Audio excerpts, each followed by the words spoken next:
दोस्तों, एक लड़का अपने पिता को लेकर एक शोरूम में पहुंचता है। वहां के मैनेजर से बोलता है कि मुझे एक गाड़ी चाहिए। इन बाप बेटों की गरीबी हालात देखकर वो मैनेजर इन बाप बेटे को वहां से शोरूम से धक्के मार के बाहर निकालने लगता है।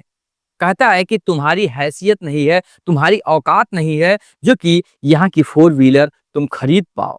जाओ बाहर, बहुत सारे सेकेंड हैंड कार आपको मिल जाएगी, वहां से खरीद के अपना काम चला लेना।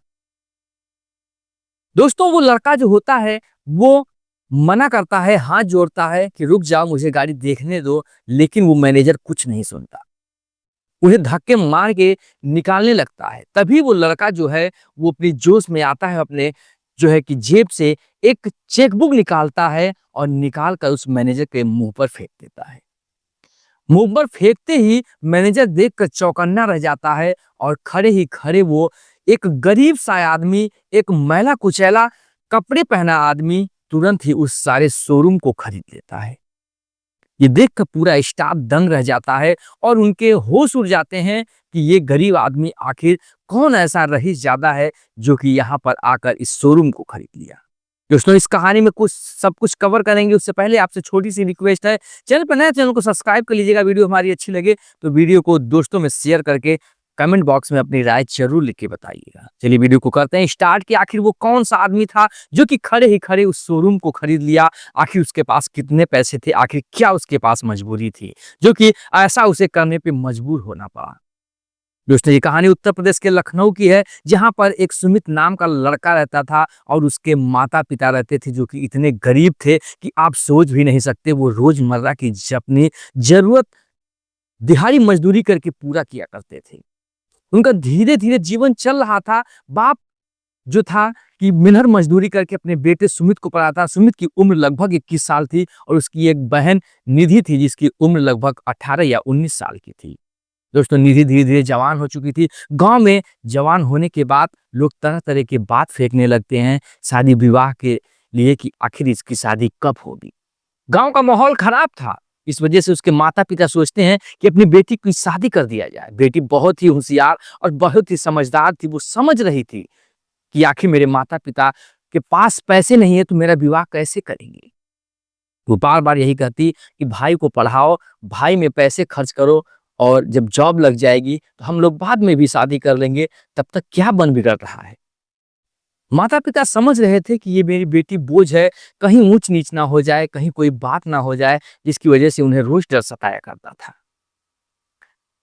जो सुमित था वो काम के सिलसिले पे अपने एक दोस्त के पास पहुंचता है। कहता है कि यार कोई दोस्त यार जुगाड़ लगा दे जिससे कि रोजमर्रा की जीवन चलने लगे और मैं भी अपने पिता का हाथ बटा सकूं। वो कहता है ठीक है, तू फला शोरूम चला जा और मेरी बात करा देना। वहां पर मैं तुम्हें एक छोटी सी टैक्सी कार निकलवा दूंगा और उससे चलाकर तुम अपना जो है कि जीवन अच्छे से चला पाएगा। बाप बेटा उस शोरूम पे पहुंचते हैं वो कार लेने के लिए। वो बात कराने के लिए उस मैनेजर से भी कहते हैं, लेकिन मैनेजर एक नहीं सुनता है। वो कहता है कि रोज ऐसे लोग आते हैं और कहते हैं ऐसी बातें कि मेरे भाई ने भेजा है, मेरे दोस्त ने भेजा है, और यही कहकर लोग चूतिया बनाया करते हैं। मेरे पास चूतिया बनने के लिए समय नहीं है। चले जाओ, तुम्हें अगर गाड़ी लेनी है तो बाहर बहुत सारे पुराने सेकंड हैंड कार बिक रहे हैं, वहां से तुम गाड़ी खरीद लेना। वो लात मनाने के बाद भी वो लोग नहीं सुनते हैं, कोई बात नहीं सुनना चाहते हैं। दोनों को लात मार के, हाथ मार के वहां से शोरूम से भगा दिया जाता है। सुमित को बहुत ही ठेस पहुंचता है, उसे गरीबी पर आहत पहुंचता है कि आज मुझे गरीबी की वजह से लोग यहाँ शोरूम से मुझे बाहर धक्के मार के निकाल दिए। दोस्तों, वहां से वो लोग निराश आते हैं। उसकी माँ पूछती है कि आखिर क्या हुआ। सुमित कहता है कि मेरा दोस्त नहीं मिला, मिलेगा तो काम हो जाएगा। घर में वो सच्चाई नहीं बताता। बाप बेटे इस सच्चाई को घोट जाते हैं, दबा जाते हैं कि मेरे साथ क्या हुआ। जो सुमित था वो अपने मन ही मंदर अंदर वो समंदर जो था चहल रहा था। वो उस गरीबी की आग को वो सहन कर रहा था और एक बड़ा ख्वाब वो देखने लगा। जीवन में आगे बढ़ने के लिए वो सपने बुनने लगा। अब इधर जो उसके पिता थे वो उसे अपनी बेटी की शादी की डर सता रही थी, इसलिए वो साहूकार के पास जाते हैं और 2-3 लाख रुपए कर्ज लेते हैं और अपनी बेटी की शादी के लिए जो है कि प्रयास करते हैं, कई जगह देते हैं। रिश्ते में उसकी शादी जो तय हो जाती है, 2 लाख रुपए और एक रॉयल एनफील्ड गाड़ी का डिमांड किया जाता है। दोस्तों, उस डिमांड पर ये राजी हो जाते हैं और विधि विधान से, रीति रिवाज से इन दोनों की शादी के लिए तय कर दिया जाता है और विधि विधान से बारात भी सुमित के घर आती है, सुमित की बहन की शादी के लिए। सुमित के जो पिता होते हैं कुछ पैसे नहीं दे पाए थे, वो बोल देते हैं कि मैं दोबारा 4 पे दे दूंगा, और लड़के वाले एक नहीं सुनते हैं, कहते हैं पहले पैसे लाओ तभी विवाह होगा। पैसे इनके पास खर्च हो चुके थे, ये मजबूर हो चुके थे, पैसे कहाँ से लाए। बहुत मिन्नतें करते हैं कि शादी कर लीजिए, बाद में हम किसी तरीके से आपको चुकता कर देंगे, लेकिन मानने पर बाप बेटा तैयार नहीं होते हैं। वो शादी से इनकार कर देते हैं, बारात वापस चली जाती है, गांव में थू-थू हो जाती है कि इसकी बारात वापस चली गई, अब कौन इससे शादी करेगा। लड़की का रो रो के बुरा हाल हो जाता है, बाप सदमे में जाके उनका हार्ट अटैक होता है, लेकिन किसी तरीके से वो बच जाते हैं, उनकी जान बच जाती है। दोस्तों, सुमित को बहुत ही ठेस पहुंचता है कि मुझे अब जीवन में क्या करना चाहिए। इतना ठोकर खाने के बावजूद भी सुमित पढ़ाई करता रहा था। अब वो सोचता है कि किस प्रकार से पैसे इकट्ठा किया जाए, किस प्रकार से पैसे कमाया जाए। उसे अब अपनी आंखों से केवल पैसा ही पैसा दिख रहा था, क्योंकि समाज में इज्जत तभी होगी जब तुम्हारे जेब में पैसा होगा। ये सुमित जो है वो भू समझ रहा था कि पैसे की वैल्यू क्या है, पैसे की इज्जत क्या है, आज पैसे की कितनी कद्र है। वो ये समझकर पैसे की ही तरफ वो देख रहा था कि पैसा किस प्रकार से बनाया जाए।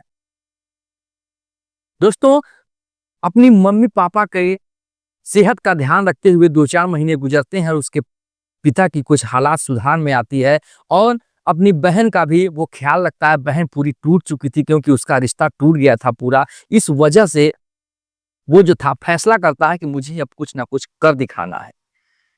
घर से अपनी मम्मी की एक अंगूठी वगैरह बेचता है और कुछ पैसे की व्यवस्था करता है और बोलता है कि मैं शहर जा रहा हूँ पैसे कमाने के लिए, और मैं 1-1.5 साल बाद ही वापस आऊंगा। घर से आशीर्वाद लेता है, वो शहर के लिए निकलता है, क्योंकि वो लखनऊ से सटे पास के ही गांव में रहता था, जहां से 20 किलोमीटर की दूरी थी, और वो शहर में आकर वहां पर रूम लेकर रहने लगता है। पार्ट टाइम जॉब करता है, 5-6 हजार रुपए एक शोरूम से मिलता है, और घर में चंद 4 दीवारी में बैठकर अपनी सोशल मीडिया की इस जीवन की शुरुआत करता है। एक फोन से वो अपने ही रूम में एक डिजिटल स्टूडियो बनाता है और रोज इस सोशल मीडिया, यूट्यूब, इंस्टाग्राम और फेसबुक जैसे प्लेटफॉर्म पर वो वीडियो डालने लगता है। अपने आप को वो 1 साल के लिए कैद कर लेता है, जो सुमित था, क्योंकि उसने गरीबी देखी थी। लगभग 3 महीने बीतते हैं, वो इस यूट्यूब के एआई एल्गोरिथम को वो समझ चुका था। आज के नए नए एआई फीचर्स के तरीके से वो अपना दिमाग इस्तेमाल करने लगा।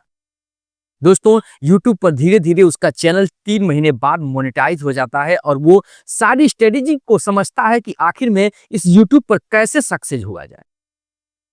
समय धीरे धीरे 6 महीने गुजर जाते हैं, और उसका चैनल जो है वो इतनी तेजी से ग्रो करता है कि आप सोच भी नहीं सकते हैं। अब उसके लगभग महीने के 1 लाख के आसपास उसकी आमदनी होने लगी थी। उसके पास पैसे आने लगे थे। धीरे धीरे वो अलग अलग प्लेटफॉर्मों से 1-1, 2-2 लाख, 3-3 लाख रुपए की अर्निंग करने लगा। उधर जो था वो ब्लॉगिंग भी करने लगा, आर्टिकल भी लिखने लगा, क्योंकि उसके पास इतना माइंड था, वो पढ़ने में इतना होशियार था, वो सोशल मीडिया में विश्वास रखने वाला था। आर्टिकल से एक महीने में 50-50 लाख रुपए की अर्निंग उसने करने लगा। धीरे धीरे रातों रात उसका जीवन यूं ही बदलने लगा, लोग जान भी नहीं पाए, और कब वो एक रोडपति से करोड़पति बन गया वो खुद नहीं समझ पाया। धीरे धीरे साल के आसपास उसका समय गुजर गया, जब उसके पास लगभग 4-5 करोड़ की संपत्ति हो गई, 4-5 करोड़ के आसपास उसके पास धन हो गया। वो उस शहर से कुछ देर के लिए निकला, कुछ दिन के लिए निकला, वहां से उस शोरूम पे आया, और उस शोरूम पर आने के बाद उसी मैनेजर से मिला, तो वो मैनेजर उसे उसी प्रकार से बर्ताव किया, लेकिन यहाँ पर सुमित जो था उसकी औकात बदल गई थी।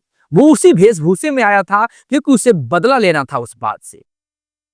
दोस्तों, फिर उसी प्रकार से किया, लेकिन जैसे ही वो उस प्रकार से उसकी बेइज्जती करना चाहा, तुरंत ही अपना चेकबुक निकाला और मैनेजर के मुंह पर फेंक दिया और बोला, अपने मालिक से बात कर, इस शोरूम की कितनी कीमत है, मैं ये पूरा शोरूम खरीदना चाहता हूं।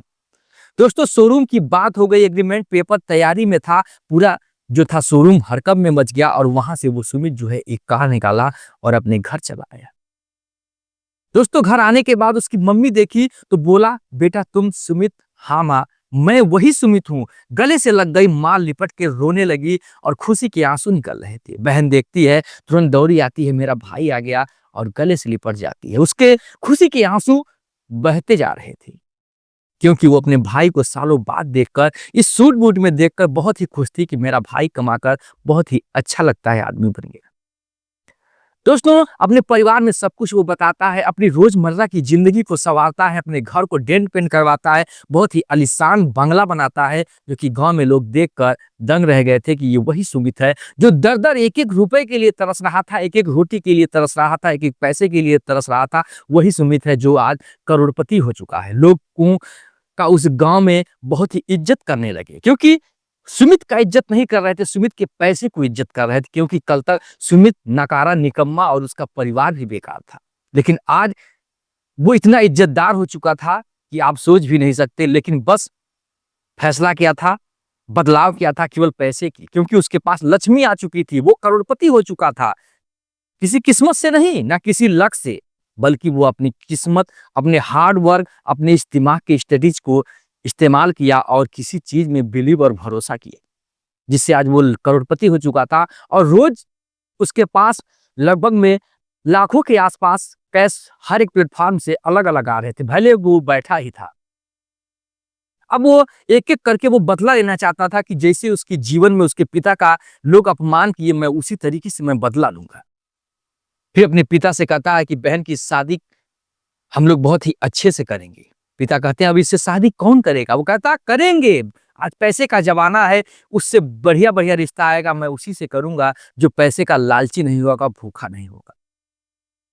जब रिश्ते के लिए अलॉटमेंट किया जाता है, अपने रिश्तेदारों में कहा जाता है, तो एक टीचर होता है जो बहुत गरीब था, वही बिना पैसे और दहेज के लिए एक रिश्ते के लिए तैयार होता है, जिससे कि सुमित को बहुत अच्छा लगता है कि ये लालची नहीं है। अपनी बहन का इज्जत के अनुसार, रीति रिवाज के अनुसार उसके साथ विवाह कर देता है। हंसी खुशी जो निधि थी उसके परिवार में दुल्हन बन के जाती है और अपना परिवार संभालती है।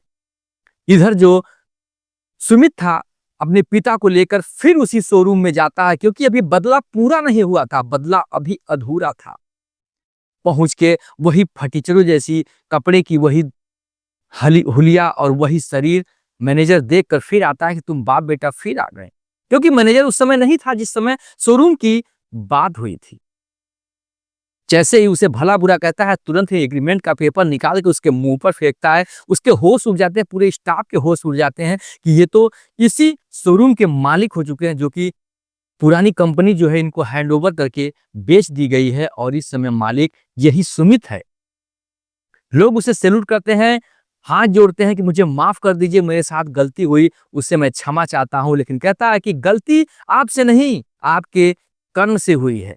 किसी को गरीब समझना इतनी जो है कि गलती करना आसान नहीं होता। किसी को गरीब समझ के यहां से धक्का नहीं मारना चाहिए।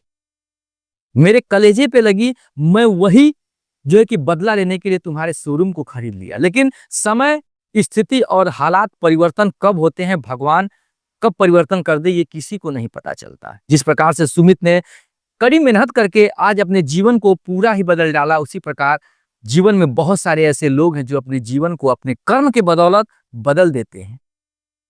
दोस्तों, कहानी सुनाने का मकसद हमारा किसी की भावनाओं को ठेस पहुंचाना नहीं, बल्कि आपको जागरूक करना है कि ये ऐसी ऐसी घटनाएं किसी के भी साथ हो सकती है, लेकिन आपको हार नहीं मानना है। अपने जीवन में दृढ़ निश्चय करना है और आगे की तरफ बढ़ना है। कहीं ना कहीं कामयाबी जरूर छुपी होगी जो कि आपको नहीं मिल रही है। आप भी पैसे कमा सकते हैं, आप भी धन बना सकते हैं, आप भी करोड़पति हो सकते हैं, लेकिन बस क्या है, अपने कर्म की बस देरी है। कर्म करो, आपके पास भी लक्ष्मी दौड़ के आएगी, आपका भी नाम होगा। इसीलिए जो सुमित ने किया वो तो बहुत ही अच्छा था, लेकिन आप भी अपना कर्म करके अपने जीवन को बदल सकते हैं। फिर मिलेंगे ऐसी इंटरेस्टिंग और इमोशनल कहानी लेकर। जय हिंद, जय भारत, वंदे मातरम।